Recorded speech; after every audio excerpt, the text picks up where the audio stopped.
యేసుతో ఈ జీవితం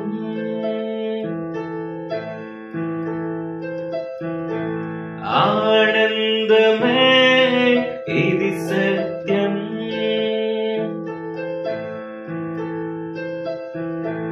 యేసుతో ఈ జీవితం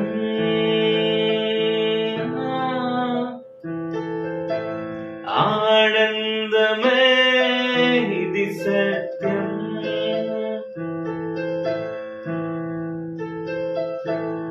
మన జీవితాల్లో ఆయనను వెతికినప్పుడు యేసుతో ఈ జీవితం మన జీవితంలో నిత్యం ఆనందం ఉంటుంది. కానీ లోకంతో పయనం చేస్తే మన జీవితాల్లో చింత మిగులుతుంది.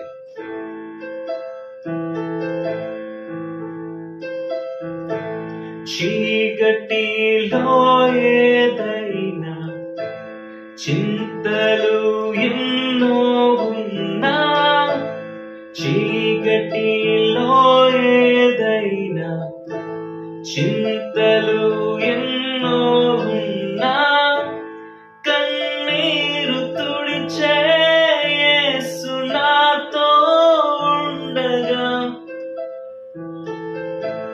కన్నీరు తుడిచే యేసు నాతో ఉండగా నా ఆత్మ ప్రాణం సర్వం యేసేగా. మరొకసారి కలిసి పాడాలి. చీకటిలో ఏదైనా చింతలు ఎన్నో ఉన్నా చీకటిలో ఏదైనా చింతలు ఎన్నో ఉన్నా కన్నీరు తుడిచే యేసు నాతో ఉండగా నా ప్రాణం సర్వం నిత్యం యేసేగా. యేసుతో ఈ జీవితం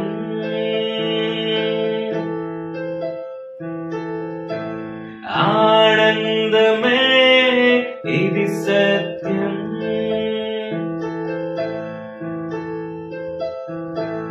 యేసుతో ఈ జీవితం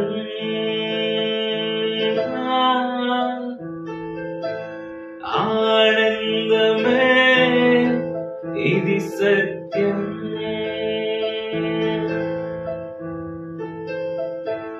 యేసుతో ఈ జీవితం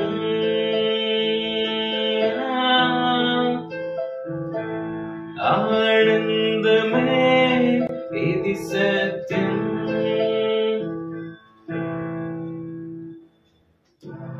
యేసుతో ఈ జీవితం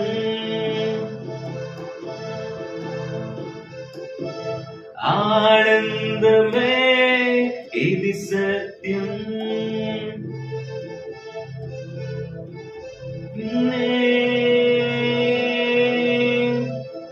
వెదకెదా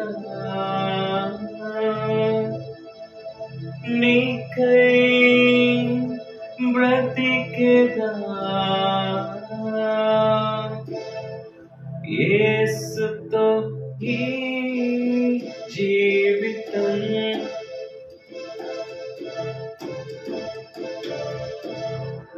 ఆనందమే ఇది సత్యం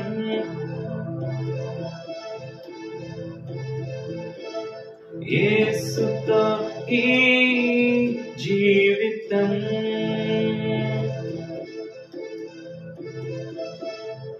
ఆనందమే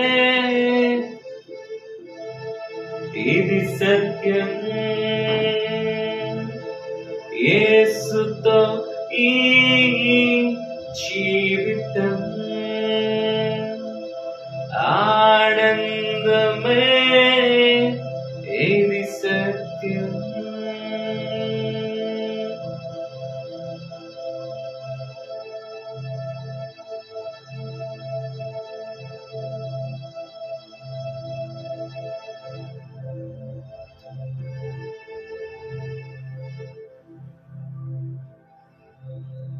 పగలంతా మేఘ స్తంభమై, రాత్రంతా అగ్ని స్తంభమై, దినమంతయు రెక్కలతో కప్పితివే. స్నేహితులే నన్ను వదిలేసిన బంధువులే భారమని తలచిన నా కొరకే బలి అయితివే. నీది శాశ్వత ప్రేమయ, నేను మరచిపోలేనయ. ఇన్ని యుగాలైనా మారదు, ఎండిన ప్రతి మోడును మరలా చిగురించును. నా దేవునికి సమస్తము సాధ్యమే.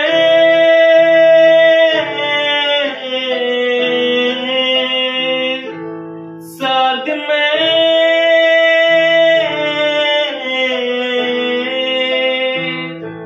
సాధ్యమే. సాధ్యమే.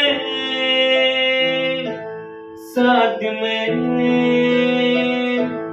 సాధ్యమే. ఎండిన ప్రతి మోడును మరలా చిగురించును. నా దేవునికి సమస్తము సాధ్యమే.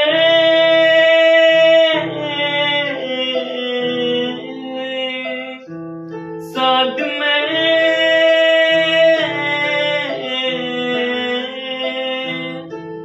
సాధ్యమే. సాధ్యమే.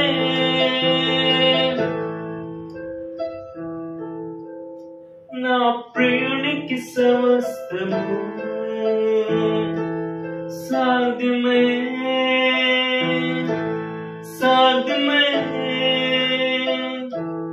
సాధ్యమే. నా ప్రియునికి సమస్తము.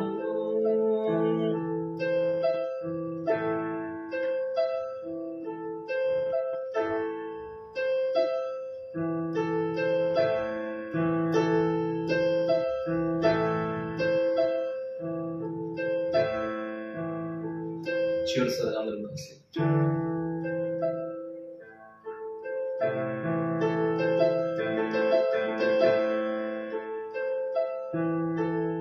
సాధ్యమే. సాధ్యమే. సాధ్యమే. నా ప్రియునికి సమస్తము దేవా.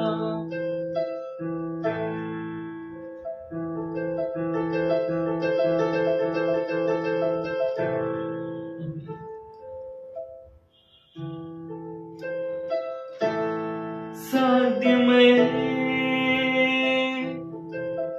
సాధ్యమే.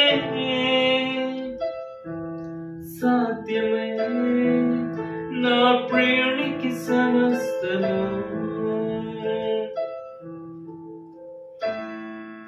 మహాపరిశుద్ధుడా, మహోన్నతుడా, నీ ఘనమైన శ్రేష్టమైన అత్యున్నతమైన నామానికి వేలాది వందనాలయ్యా, వేలాది స్తోత్రాలయ్యా. నీకు సాధ్యమయ్యా. చీకటిలో ఏదైనా చింతలు ఎన్నో ఉన్నా కన్నీరు తుడిచే నీవు మాతో ఉండగా మాకు దిగిలేలా, మాకు చింతేలయ్యా. నీవు మా పక్షం ఉండగా మాకు దుఃఖమేలా నాయన. నిన్ను కలిగిన మా జీవితాలు ధన్యమైనవి. నన్ను మమ్మల్ని చేర్చుకుంది మేము ధన్యమైన వారు నాయన. నీ కృపతో, నీ దయతో, నీ వాత్సల్యతో, అన్నిటికనే ప్రాముఖ్యంగా నీ గొప్ప ప్రేమతో మమ్మల్ని చేర్చుకున్నావు. నీకు స్తోత్రాలు. ఈ దినాన్ని ఇటు రీతిగా నిలిపావు. నీకు స్తోత్రాలు. ఈ దినాన్ని నడిపించావు. ఈ దినాన్ని నీ సన్నిధిలో గడిపే భాగ్యాన్ని ఇచ్చావు ఈ నిమిషం ముందు నాయన. మరి ఎంతైనా నువ్వు గొప్ప దేవుడు అయ్యా, ఎంతైనా నమ్మదగిన దేవుడు కనుక మాకు ఇచ్చిన సమయాన్ని, మాకు ఇచ్చిన తరుణం బట్టి నీకు స్తోత్రాలు చేస్తూ ఈ కొద్ది స్తుతి ఆరాధనకి సమర్పించుకుంటున్నాను తండ్రి. ఆమె దేవునికి స్తోత్రం. హల్లెలూయా. దేవుడు మనకు అనుగ్రహించిన ఈ గొప్ప తరుణాన్ని బట్టి, ఆయనకి అనుగ్రహించిన ఈ యొక్క గొప్ప భాగ్యాన్ని బట్టి ఆయనను మనం ఎంతగానో స్తుతించాలి, ఆయనను మనం ఎంతగానో ఘనపరచాలి. మన దేవుడు గొప్ప దేవుడు అండి. కొన్నిసార్లు మనం అనుకుంటాం మన దేవుడు గొప్పతనం అసలే ఆయన గొప్పతనాన్ని వర్ణించుకున్నట్లయితే మనం అసలు అంచనా వేయలేం అతని గొప్పతనాన్ని. మన దేవుడు అసలే ఒక దేవుడు చేసిన ప్రతి అద్భుతం కూడా ఒక వండర్ అన్నమాట. ఈనాడు అనేక మంది దేవుణ్ణి విమర్శించడానికి అనేక విధాలుగా ప్రయత్నాలు చేస్తుంటారు. నాకు అర్థం కాదు. నిజముగా దేవుని గూర్చి వాళ్ళు చదివినట్లయితే, దేవుని నిజంగా వారు ఎరిగిన వారైతే ఈ రీతి వారు ప్రవర్తించరంత మాత్రం. ఆయన దేనితోనూ ఈ లోకాన్ని జయించాడు. ఆయన ప్రేమతో ఈ లోకాన్ని జయించాడు. ఆయన ప్రేమ ఎంత మూల్యమైనదండి. తరాలు మారిన, యుగాలు మారిన, జగాలు మారిన, మారిన ప్రేమ. అటువంటి ప్రేమలో మనం ఉన్నందుకు దేవుని ఎంతగానో మనం స్తుతించాలి. ఆయన నామాన్ని మనం గర్భపరచు. కాబట్టి ఈ సమయం అందరూ మన పరిశుద్ధ గ్రంథాలు తెరిచి దేవుని నామాన్ని మనం స్తుతించుకొని ఆయన ఆరాధించుకోవాలి.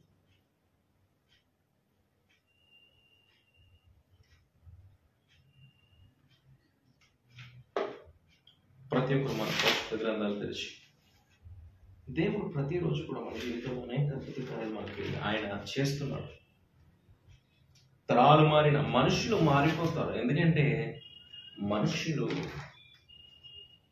మనుషుల పరిస్థితి ఈనాడు అందరూ కాదు, కానీ కొంతమంది మనుషుల పరిస్థితి ఎలా ఉందంటే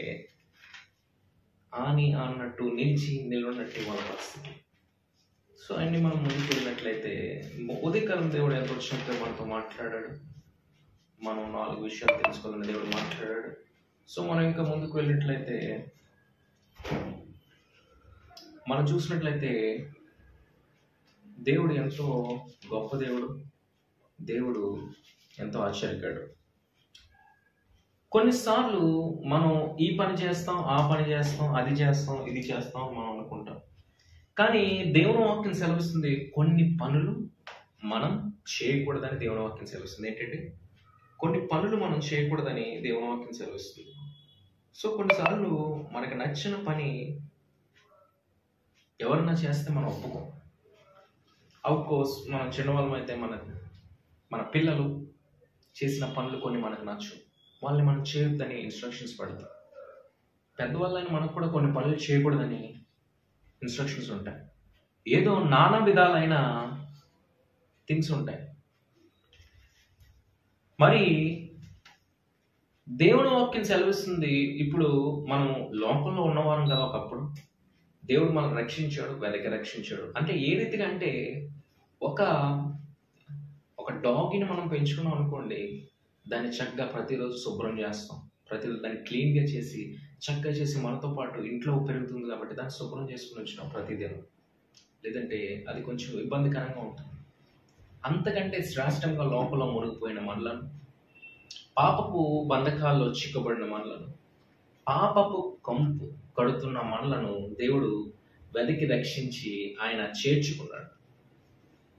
ఆయన పాపము ఎరిగని పావనాత్ముడు. అటువంటి దేవుడు మనలను చేర్చుకున్నాడు. మనకి నచ్చకపోతేనే, మన స్థితికి సరైన రీతిలో తోగకుండానే మనం ఎవరిని దగ్గరికి రానివ్వం. కానీ దేవుడు మన స్థితిని చూడలేదు, మన పరిస్థితిని చూడలేదు, మన స్థితిగతిని చూడలేదు, మన బలాన్ని చూడలేదు, మన బలగాన్ని చూడలేదు. దేవుడు కేవలం మన హృదయాన్ని చూసి, నువ్వు ఆయన యాక్సెప్ట్ చేయగలిగే హృదయాన్ని నువ్వు ఆయనకు సమర్పించుకున్న ఆ హృదయాన్ని, ఆ యొక్క సమర్పణ అనే హృదయాన్ని చూసి దేవుడు నిన్ను చేర్చుకున్నాడు, అంగీకరించాడు. నీ కొరకు, నా కొరకు, అందరి కోసం దేవుడు త్యాగాన్ని చేశాడు. సో ఈ మార్గంలో ఇంతకుముందు మన మార్గం వేరు, లోక మార్గం. కానీ క్రీస్తులోకి వచ్చాక మనం కొన్ని పనులు మనం చేయకూడదని వాక్యం సెలవిస్తుంది. ఈ యొక్క మార్గం అనేది చాలా ఇబ్బందిగా ఉంటుంది. అంటే ఏంటంటే దేవుని వాక్యం సెలవిస్తుంది కదా, నరకానికి వెళ్ళే మార్గం అంట విశాలంగాను వెడల్పుగాను ఉంటుందంట. అంటే ఇరికిరికే వెళ్ళొచ్చు, ఒకేసారి చాలా మంది వెళ్ళొచ్చు. కానీ పరలోకానికి వెళ్ళే మార్గం చాలా ఇరుకుగా, ఒక్కరు కూడా వెళ్ళడానికి చాలా ఇబ్బందిగా ఉంటుంది. అదే దేవుని వాక్యం చెప్తుంది. కాబట్టి ఈ మార్గం అనేక మంది ఈనాడు రాకపోవడానికి కారణం ఏంటంటే, బాబోయ్ మేము అంత ఖండితంగా ఉండలేము, అంత స్థిరంగా ఉండలేము, అనేక మంది రావట్లేదు. అనేక మంది దేవుని గురించి తెలుసు, దేవుని అంగీకరించాడు, కానీ ఈ మార్గంలో మాకు ఇబ్బందులు ఉంటాయి, కొన్ని ఫాలో అవ్వాలి మేము, కొన్ని చేయకూడని పనులు ఉంటాయని చాలా మంది రావడానికి ఇష్టపడట్లేదు. సో మనం ఆయన్ని చూసుకున్నట్లయితే ఈరోజు దేవుడు మనకు అనుగ్రహించిన రీతిగా క్రైస్తవులు చేయకూడని పనులు, I mean Christian should not be doing this things. క్రైస్తవులు చేయకూడని కొన్ని పనులు. ఫస్ట్ ఆఫ్ ఆల్ మన జీవితంలో, అందరి జీవితాల్లో కూడా ఈ యొక్క గుణాలు ఉంటాయి. కానీ దేవుని వాక్యం సెలవిస్తుంది ఇవి మన జీవితంలో ఉండడానికి ఎంత మాత్రము, అంటే దేవుడు బతిమాలట్లేదు, ఉండడానికి వీల్లేదని ఖండితంగా చెప్తున్నాం. మనం చూసినట్లయితే గలషియన్స్ చాప్టర్ 2:30, గలతీయులు రాసిన పత్రిక 2వ అధ్యాయం 20వ వచనం. ప్రతి ఒక్కరు మన పరిశుద్ధ గ్రంథాలు తెరిచి గలతీయులకు 2:20, గలతీ 2:20, గలషియన్స్ చాప్టర్ 2:20.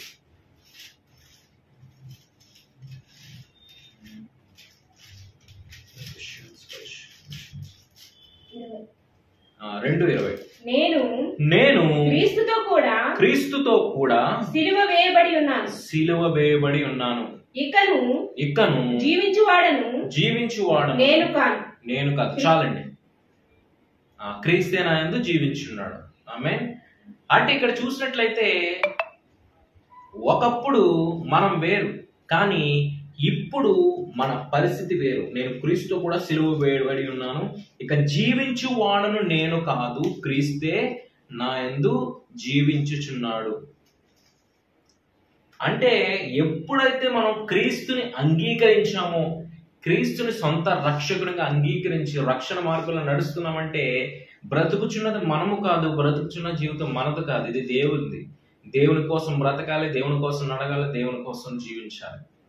అందుకని చెప్తున్నాడు, మొదటిగా మనలో ఈ యొక్క ఉండడానికి వీల్లేదు. ఒకప్పుడు మన జీవితం వేరు, మన బ్రతుకు వేరు, మన స్థితి వేరు. ఒకప్పుడు లోకంలో బ్రతికాం, తిరిగాం, పడ్డాం, లేచాం, మరలా లోకానికి లోబడిపోయే స్థితి. కానీ ఎప్పుడైతే క్రీస్తుని అంగీకరించామో we got victory in our life. అప్పుడే మన జీవితంలో విజయాన్ని మనం పొందాం. అంటే ఇప్పుడు కంప్లీట్ గా మనము విజయంలో ఉన్నామని దేవుని వాక్యం సెలవిస్తుంది. అంటే ఫస్ట్ ఆఫ్ ఆల్ ఈ యొక్క గలషియన్స్ చాప్టర్ 2:20 మనం పెట్టుకోవాల్సిన పేరు ఏంటంటే నెగటివ్ సెల్ఫ్ టాక్. నెగటివ్ గా ఆలోచించడం అనేది మన జీవితంలో ఉండడానికి ఎంత మాత్రమూ లేదు.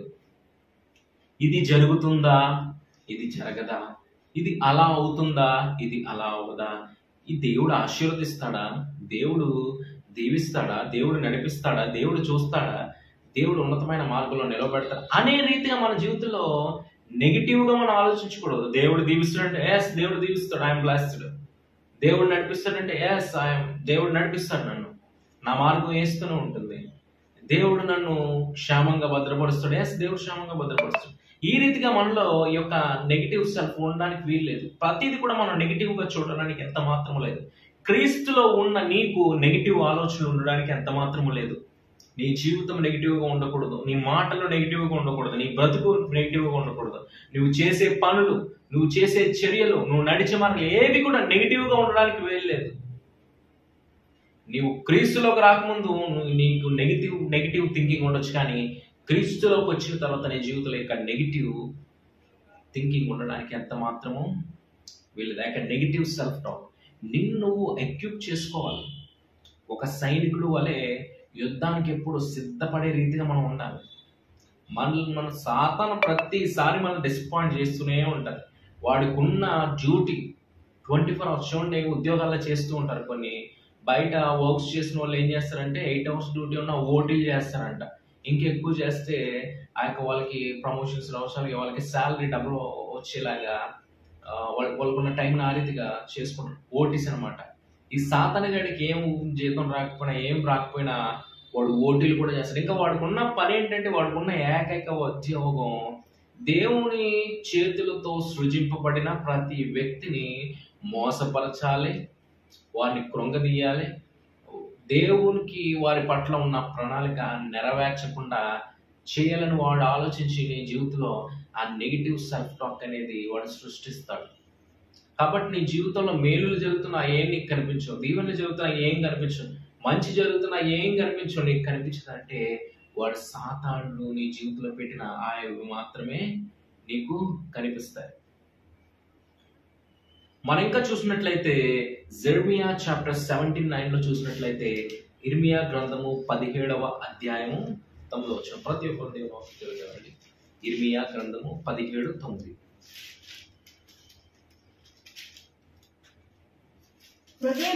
హృదయము అన్నిటికంటే మోసకరమైన. చూడండి, అంటే హృదయం అన్నిటికైనా మోసకరమైనది. అంటే మనిషిలో ఉన్న ఈ యొక్క సెల్ఫ్ టాక్, అంటే హృదయపు ఆలోచనలు ఎక్కడ మొదలవుతాయండి? హృదయంలోనే మొదలవుతాయి. కానీ దేవుని వాక్యం ఇక్కడ ఏం సెలవిస్తుంది? నరుని మనుషుని హృదయము మోసకరమైనది, అంటే మోసం చేసేది.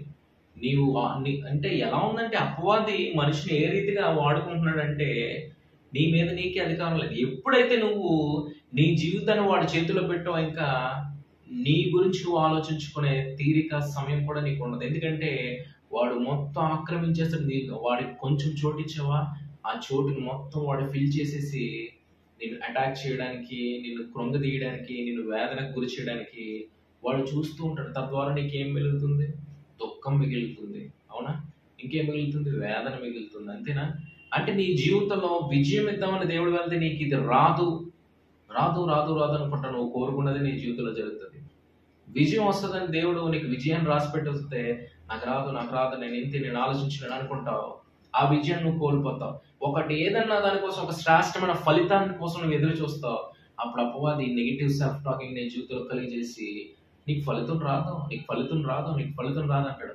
వాడు నో అని చెప్పి ప్రతి దాన్ని దేవుడు ఎస్ఎస్ అని పెడతాడు. కానీ నువ్వు ఎప్పుడైతే ఒక్కసారి వాడితో పాటు నిజమే కదా, వీడి చెప్పేదే, వీడిచ్చిన ఆలోచన నిజం కదా అనుకున్నావు అంటే, నిజంగా ఖచ్చితంగా వాడు అనుకున్న ఆలోచనలు నెరవేర్చు. కాబట్టి దేవుని ఒక కంప్లీట్ గా క్రైస్తవుడు చేయకుండా పనులు ఒకటి ఏంటంటే, నెగిటివ్ సెల్ఫ్ టాక్ అనేది మన జీవితంలో ఉండడానికి ఎంత మాత్రం లేదు. ఇది మనిషిని దేవుడి నుంచి దూరం చేస్తుంది. ఆధ్యాత్మిక స్థితి కంటే ఇది నీ జీవితంలో ఎక్కువ రోల్ చేయడం చూస్తుంది. ఎందుకంటే ఆత్మీయత కలిగిన వాడు, ఆధ్యాత్మిక స్థితి కలిగిన వాడికి దేవుని సంబంధిత ఆలోచనలు, దేవునికరమైన ఆలోచనలు, శ్రేష్టమైన ఆలోచనలు కలిగి ఉంటాడు తప్ప ఇటువంటి లోకానుసారమైన ఆలోచన వాడు ఎంత మాత్రము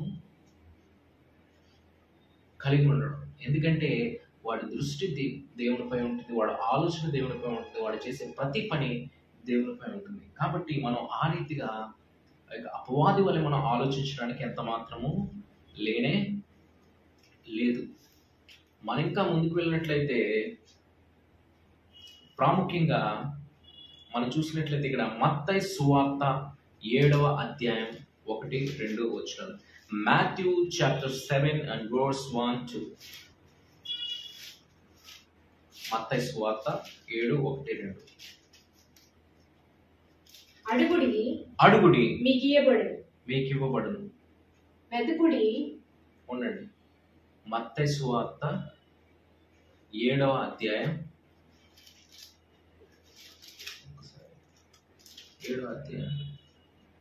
1-2. మీరు తీర్పు తీర్చకుడి, అప్పుడు మిమ్మును గూర్చి తీర్పు తీర్చబడదు. మీరు తీర్చు తీర్పు చొప్పుననే మిమ్మును గూర్చి తీర్పు తీర్చబడును. మరి మత్తయి 7:1-2లో దేవుడు ఏం సెలవిచ్చాడంటే, తీర్పు తీర్చకుడి. అంటే ఏంటంటే, మన ఈ వాగ్దానం పెట్టుకున్న పేరు డోంట్ జడ్జ్ అదర్స్. ఏంటండి? Don't judge others. ఇతరులను తీర్పు తీర్చవద్దు. కొన్నిసార్లు ఈ రోజుల్లో ఎక్కడ చూసినా ఇదే పరిస్థితి, ఇదే తీరు, ఇదే ప్రవర్తన మనం చూస్తూ ఉన్నాం. ఒకప్పుడు రాజులు మనల్ని రూల్ చేసేవారు. ఏంటంటే ఒకప్పుడు కింగ్డమ్స్ ఉండేవి. ముఖ్యమంత్రులు, ఎమ్మెల్యేలు, ఎంపీలు, ఆర్థిక మంత్రులు, హోమ్ మినిస్టర్లు ఎవ్వరు ఉండేవారు కాదు. ఒక రాజు పరిపాలన ఉండేది. ఆ రాజు చెప్పినదే జరగాలి. ఆ రాజు ఏమి చెప్తే అది చేయాలి. ఆ రాజు గనక తీర్పు తీర్చాడంటే ఆ తీర్పుని ఎవరు ఆపలేరు. ఆయన తీర్చే తీర్పు ఖచ్చితంగా నెరవేర్చబడాలి. అటువంటి విధంగా మనిషి చేసిన ప్రవర్తన బట్టి ఆయన తీర్పులు తీరుస్తూ ఉంటాడు. చాలా భయంకరమైన పరిస్థితులు ఆ రోజుల్లో. రాజు తీర్పుకి ఎదురే లేదు. రాజు తీర్పు తీర్చాడా, అది జరగాలంతే. మనుషులు ఈరోజు ఆ రాజుల కాలం ఉన్నట్టు ఫీల్ అవుతున్నారేమో. మనుషులు తీర్పు తీస్తారు అంటే, కంప్లీట్ గా చెప్పాలంటే వాడికన్నా వాడికి వచ్చి ఎక్కువగా ఉంటే వాడు తీర్పు తీర్చేయచ్చు. వీడి పరిస్థితి కన్నా వాడి పరిస్థితి కొంచెం ఎక్కువగా ఉంటే వీడు తీర్పు తీర్చేయచ్చు. వీడికన్నా ఆలోచన ఎక్కువగా వాడుకుంటే వాడు తీర్పు తీర్చదు. అంటే వీడి మీదనే కొంచెం ఎక్కువ కదా వీడిని జడ్జ్ చేసేయచ్చు, తీర్పు తీర్చేయచ్చు అని. అంటే ఒక రోలర్ లాగా, ఒక జడ్జిలా ఫీల్ అవుతారు. నీ స్థితి ఏంటో నీకు తెలుసు, నీ పరిస్థితి ఏంటో నీకు తెలుసు. కానీ ఎదుటి వారిని ఏ రీతిగా నువ్వు జడ్జ్ చేయగలుగుతున్నావు? నీ జీవితంలో ఒకానొక టైంలో నువ్వు ఎదుటి వారి చేత తీర్పు తీర్చబడవచ్చు. కానీ ఈనాడు అదే తీర్పు నువ్వు తీరిస్తే దేవుడు నీకు ఇచ్చిన ఆశీర్వాదకరమైన జీవితానికి ఎంత మాత్రము అర్థం ఉండదు.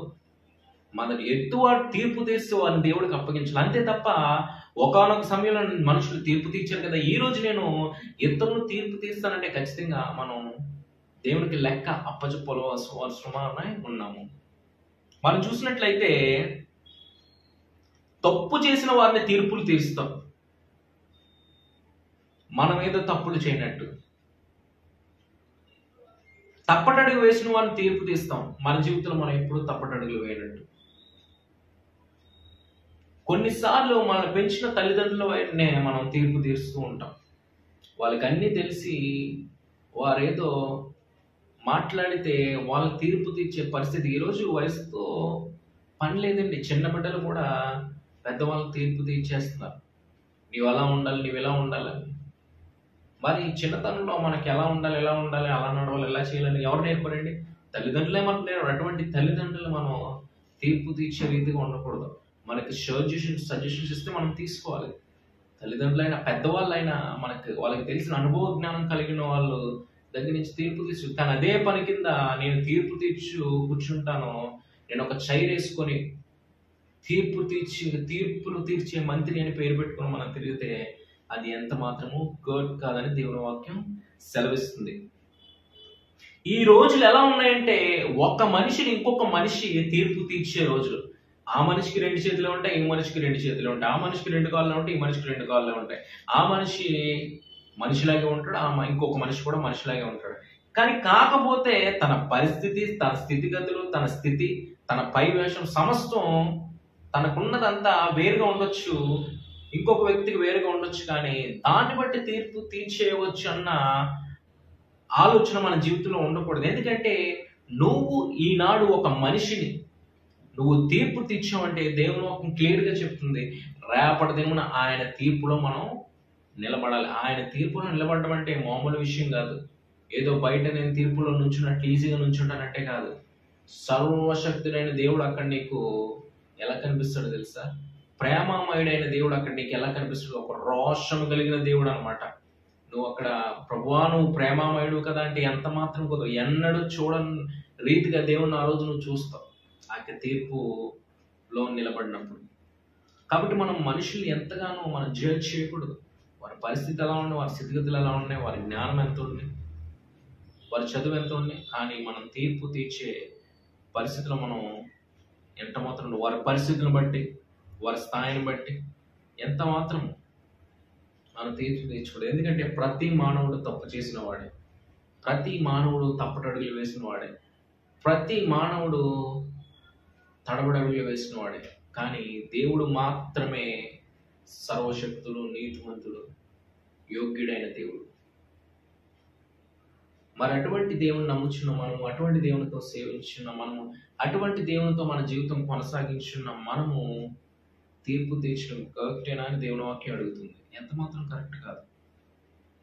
కంప్లీట్గా ఎదుటి వారిని మనం తీర్పు తీర్చేటప్పుడు దేవుని వాక్యం మనల్ని ఏమడుగుతుందంటే, ఫస్ట్ ఆఫ్ ఆల్ దేవుని వాక్యం క్లియర్గా మనల్ని ఏమని అడుగుతుందంటే, మొదటిగా ఎవరినైనా తీర్పు తీర్చాలన్న ఆశ వచ్చినప్పుడు మన బ్రతుకుని మనం చూసుకోవాలి. మన బ్రతుకు ఎలా ఉంది, మన పరిస్థితి ఎలా ఉంది, మన స్థితిగతి ఎలా ఉందో అని తీసుకోవాలి. అప్పుడు నువ్వు నిజంగా తీర్పు తీర్చినట్లయితే నువ్వు తీర్చిన తీర్పు కరెక్ట్గానే ఉంటుంది.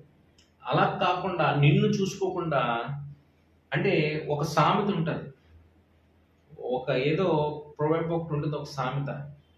మన కొంట్లో దూలాన్ని మనం తీసుకోకుండా ఎదటి కంట్లో దూలాన్ని తీయడానికి మనం ఇష్టపడతాం. అంటే మన కంట్లో పడిన ఆ యొక్క నలకను మనం తీసుకోకుండా ఎదుటి వారి కంట్లో పడిన నలకను తీసుకుంటామంట. వారికి రాదు, నీకు రాదు, ఆ తర్వాత శ్రమ, ఇబ్బంది తప్ప ఇంకేం ఉండదు. కాబట్టి ఇతరుల్ని మనం తీర్పు తీర్చున్నామంటే మన పరిస్థితులు ఎలా ఉన్నాయో చూసుకోవాలి. మనం తీర్పు తీర్చే స్థితిలో ఉన్నామా? కొన్నిసార్లు అందరూ తీర్పు తీర్చేసి దేవుని సన్నిధిలో మోకరించేసి అనుకుంటారు. నిజంగా చెప్తున్నాను, నీవు తీర్పు తీస్తే ఒక మనిషి పరిస్థితిని, ఒక కుటుంబాన్ని నువ్వు అర్థం చేసుకోకుండా ఎలా అని తీర్పు తీస్తే అది నీ జీవితంలో అనుభవించేస్తావు. అది చేసేవాడు దేవుడే. ఎందుకంటే వారి బాధ దేవుని సన్నిధిలో వినబడుతుంది, వారి మొర్ర దేవుని సన్నిధిలో అంగీకరించబడుతుంది. నీకున్న పరిస్థితిని బట్టి ఎదుటివారు నువ్వు తీర్పు తీర్చినట్లయితే దేవుడు నిన్ను తీర్పు తీర్చడానికి ఆయన సిద్ధంగా ఉంటాడు. నీవు మనుషులు తీర్చే తీర్పు ఎలా ఉంటుంది, కానీ దేవుడు తీర్చే తీర్పు ఎలా ఉంటుంది? సరైన స్థితిలో ఉంటుంది, లెక్క తప్పదు. మనుషులు తీసే తీర్పులు ఎలా ఉంటాయంటే, ఈ యొక్క వెయిట్స్ ఉంటే చూడండి, తక్కిడ అంటే ఈ రోజుల్లో తెలియకపోవచ్చు, తూకం చూసేదనమాట, వెయిటింగ్ అనమాట. ఇంతకుముందు పాతకాలం ఉన్నట్లు తూకాన్ని చూసేవారు. ఇప్పుడు అంటే కొన్ని వెజిటేబుల్స్ అవి సేల్ చేసే వాళ్ళ దగ్గర ఎలా పట్టుకున్నట్టే తూకం, ఎత్తు బలం వస్తుంది. ఈరోజు మనుషులు చూసే తీర్పు తీర్చే విధానం అనమాట. వాళ్ళకి నచ్చిన వారిని, వాళ్ళకి అనుగుణంగా ఉన్న వారిని తీర్పు రకంగా తీస్తారు, వారికి కావాల్సిన విధంగా ఇంకొక తీర్పుని వారు తీస్తారు.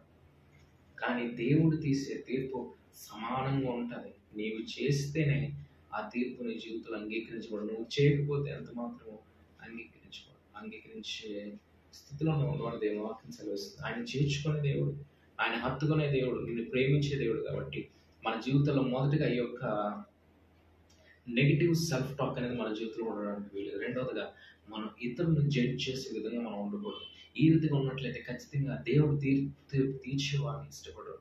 దేవుడు ఎవరు ఇష్టపడతారంటే ఆయన ప్రేమించేవారు, ఆయన నడిచేవారు.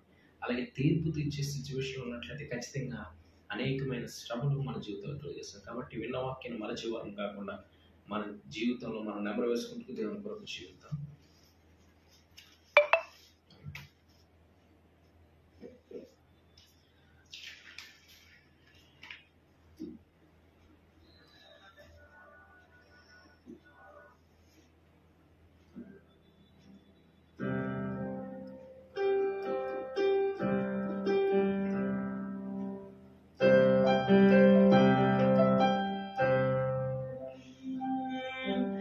ఎన్నాళ్ళు నీవు జీవించిన కాని ఏముంది లోకంలో, ఎన్నాళ్ళుగా నీవు చేసిన క్రియలన్నిటికీ తీర్పుంది పైలోకంలో. ఎన్నాళ్ళు నీవు జీవించిన కాని ఏముంది లోకంలో, ఇన్నాళ్ళుగా నీవు చేసిన క్రియలన్నిటికీ తీర్పుంది పరలోకంలో. తీర్పు దినమునందున ఆయన ముందర నీవు నిలిచే ధైర్యం నీకుందా? తీర్పు దినమునందున ఆయన ముందర నీవు నిలిచే ధైర్యం నీకుందా? నిలిచే ధైర్యం నీకుందా? మార్పు చెందవా?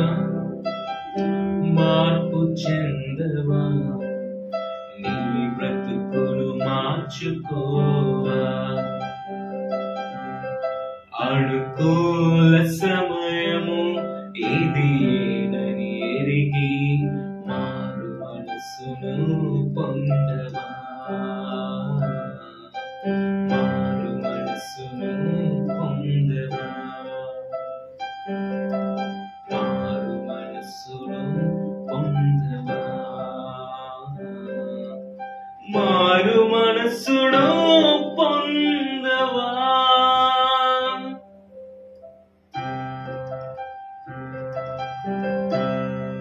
మా పరిశుద్ధుడు, మా ప్రేమలో తండ్రి, నీ ఘనమైన శ్రేష్టమైన అద్వితీయ ఉన్నతమైన నామానికి వేలాది వందనము స్తోత్రము చెల్లించుకున్నాము. నువ్వు మహాగరుడవు, మహోన్నతుడవు, నీకు స్తోత్రాలయ్యా. నీవు ఉన్నవాడు అనువాడు నిత్యము ఏకరీతిగా ఉన్న గొప్ప దేవుడు. మరి సమయం ముందు నాయన నీ సన్నిధానంలోకి వచ్చి ఉన్నాం నాయన. ఆరాధనలో దర్శించావు, వాక్యం ద్వారా మాతో మాట్లాడావు నాయన. అవును తండ్రి ప్రభు, మా జీవితంలో చెయ్యకూడని పనులు మేము చేస్తున్నాం. మేము దానిలో మొదటిగా నెగిటివ్ సెల్ఫ్ టాక్ అనేది మా జీవితంలో ఉందయ్యా. దాని నుండి మేము విడుదల పొందే కృపను దయచేయండి నాయన. మేము ఆ రీతిగా ఆలోచించకుండా ప్రతిదీ పాజిటివ్ గా ఆలోచించే కృపను దయచేయండి. ఎంత మాత్రమో నెగిటివ్ ఆలోచన నిన్ను గూర్చి, నీ క్రియలను గూర్చి, నీ అద్భుతాల గూర్చి, నీ వాక్యాన్ని గూర్చి, మా ఆధ్యాత్మిక స్థితిని గూర్చి నాయన ఎంత మాత్రం మాలో యొక్క నెగిటివ్ సెల్ఫ్ టాక్ ఉండడానికి ఎంత మాత్రం వీల్లేదయ్యా. నువ్వు నమ్మదగిన దేవుడు అయ్యా, నువ్వు గొప్ప దేవుడు అయ్యా, నువ్వు కార్యాలు జరిగించే దేవుడు, అద్భుతాలు జరిగించే దేవుడు, స్థితిగతులను మార్చే దేవుడు, జీవితాలను ఉన్నతమైన స్థితిలో నిలబెట్టే దేవుడు అయ్యా. కాబట్టి మేము అలా ఉండడానికి వీల్లేదయ్యా. నీకు స్తోత్రాలయ్యా. మరి అలాగే నాయన మా పరిస్థితి బాగుందని, మా జీవితం బాగుందని, మా అన్ని బాగానే ఉన్నాయని ఇతరులను తీర్పు తీర్చడానికి మేము సిద్ధపడ్డామేమో మమ్మల్ని క్షమించు నాయన. ఇతరులను జడ్జ్ చేసే అవకాశం ఎవరికీ లేదు నాయన. నీవు మాత్రమే ఇతరులను తీర్పు తీర్చగలవు. ఆ తీర్పు దినము అతి త్వరలో రానయ్యా. మేము దాని కొరకు కనిపెట్టాలి కానీ ఆయన ఎంత మాత్రము తీర్పులో ఉండడానికి మాకు నాయన కృప చూపుంటాయా. ఆ యొక్క ఈ మనుషుల్ని తీర్పు తీర్చుకుని ఉండే కృపణ దయచండి. అద్భుత కార్యం జరిగించండి, ఘనమైన కార్యం జరిగించండి, అద్భుత కార్యం, ఉన్నతమైన ద్వారాలు మీరు తెరవండి అయ్యా. నీకు స్తోత్రాలు అయ్యా. నువ్వు ఎంతో గొప్ప దేవుడు, ఎంతో నమ్మదగిన దేవుడు, ఎంతో మహోన్నతుడు, ఎంతో శ్రేష్ఠుడు అయ్యా. గొప్ప దేవుడు అయ్యా. కార్యం జరిగించండి. మరి సమయం బ్రదర్ సత్యనారాయణ గారు మీరు జ్ఞాపకం చేసుకోండి అయ్యా.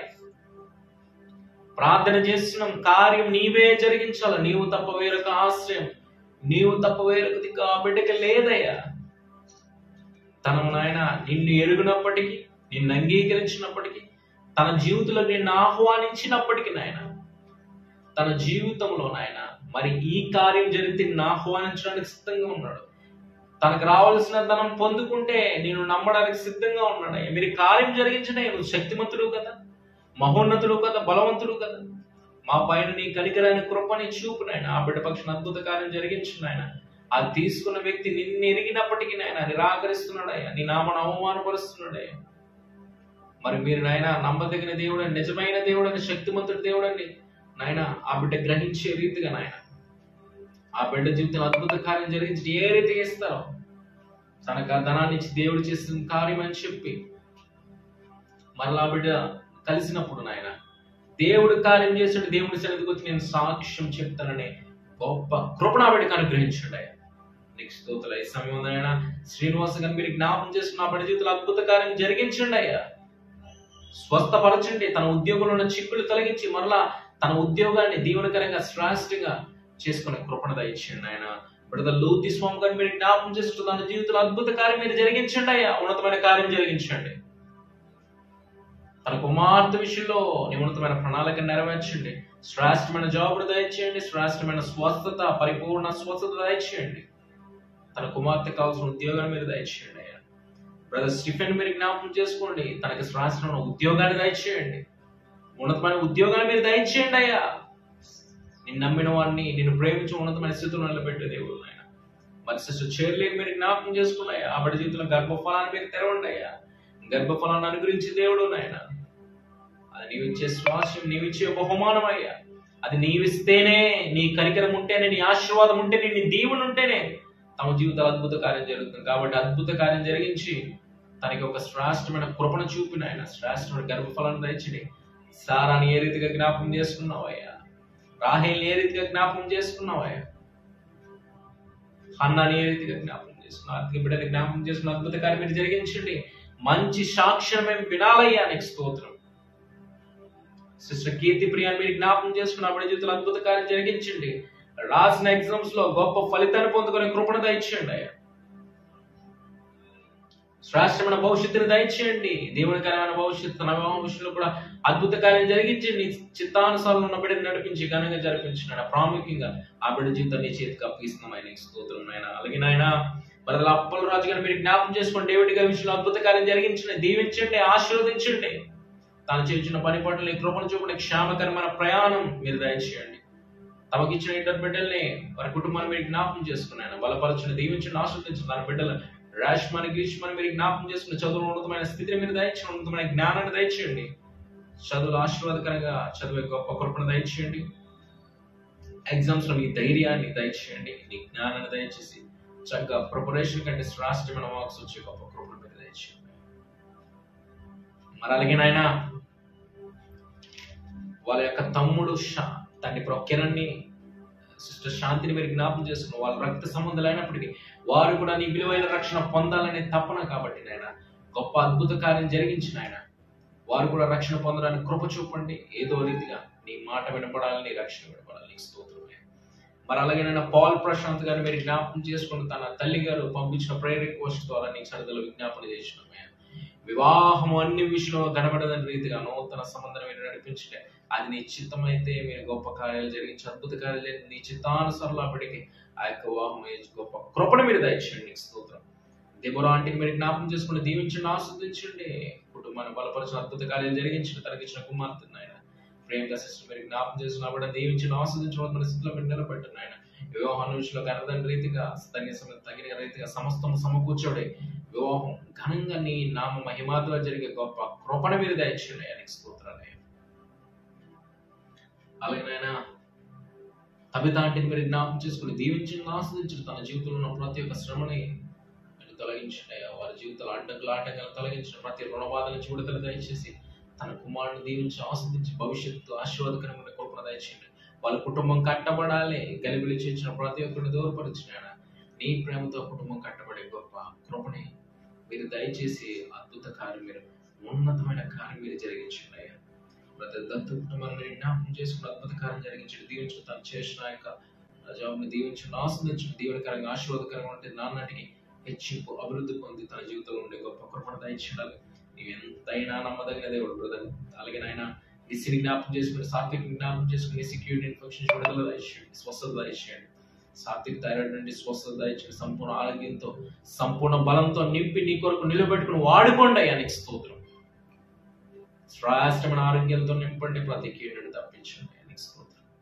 ఎంతో గొప్ప దేవుడు, ఎంతో గనుడు, ఎంతో శ్రేష్ఠుడు కనుక నీకు స్తోత్రం అయ్యా. మరి అలాగేనైనా షెర్లీని అలాగేనైనా మరి నైనా రైజిన్ మీరు జ్ఞాపకం చేసుకోండి, నీ జ్ఞానాన్ని దయచేయండి. మరి రిషిని జ్ఞాపకం చేసుకుని ఇంటర్ ఎగ్జామ్స్ రాస్తున్నాడు, రైజ్ 10th ఎగ్జామ్స్ రాస్తున్నాడు. నీ జ్ఞానాన్ని వాళ్ళకి అనుగ్రహించండి. నీ మిన్నైన జ్ఞానంతో నింపి చదువుల మీద ఎటువంటి భయం, ఎటువంటి పానిక్ లేకుండా నీ కృప చక్కగా ప్రతి ఎగ్జామ్ అటెంప్ట్ చేసిన ఆయన ఈరోజు చక్కటి మార్క్స్ ని పొందుకున్న కృపణ దయచేయండి. నీవిచ్చే మార్క్స్ దీవెనకరమైన భవిష్యత్తు వాళ్ళకి దయచేయండి.